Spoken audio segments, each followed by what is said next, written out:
Assalamualaikum warahmatullahi wabarakatuh. Perkenalkan, nama saya Rio Ahmad Batara dari kelas TKI 1A. Di sini saya akan menjelaskan terkait tradisi bebukung suku Dayak.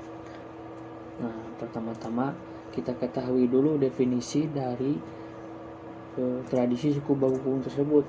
Nah, bebukung merupakan sebuah tarian di mana tarian ini hanya bisa dipraktekkan hanya ketika ada seseorang yang meninggal, dengan syarat seseorang tersebut merupakan berasal dari ketua kampung atau orang yang memiliki kedudukan yang lebih tinggi gitu di kampung tersebut.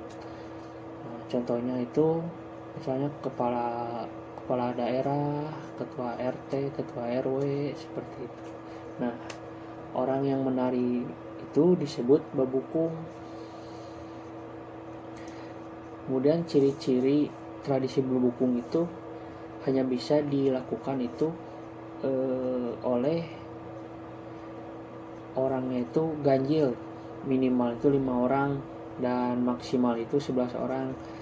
Jadi ada 5 orang, ada 7 orang, ada 9 orang, dan ada 11 orang. Nah, kemudian ciri-ciri yang kedua itu badan penari tersebut itu dibalut oleh kain batik. Nah, kain batik itu dibalutnya itu dari kepala itu sampai ke ujung kaki. Nah, yang ketiga itu menggunakan topeng.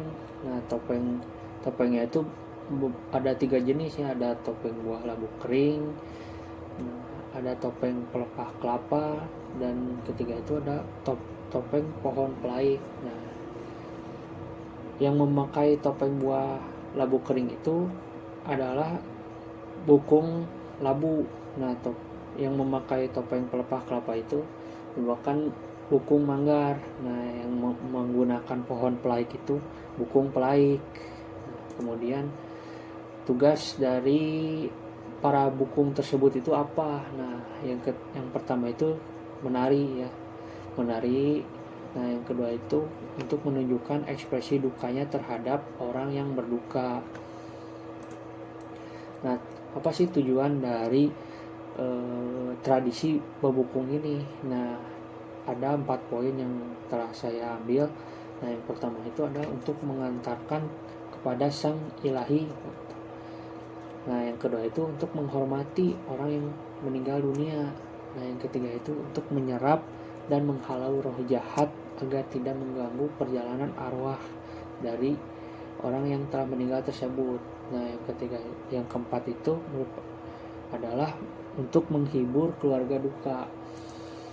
Nah, kemudian saya masuk ke pokok pembahasannya, yaitu hubungan tradisi babukung tersebut dengan sila ketiga.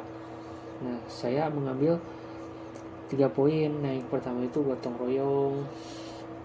Jadi gotong royong di sini itu,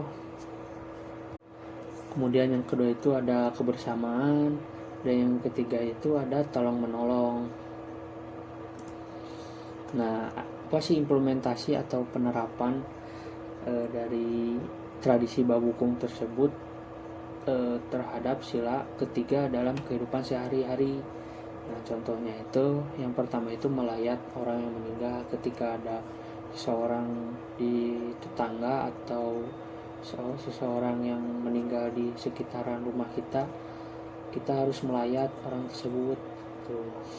Nah, yang kedua itu membantu orang yang sedang mengalami kesulitan gitu. Misalnya teman ketika kesulitan dalam belajar itu kita bantu itu.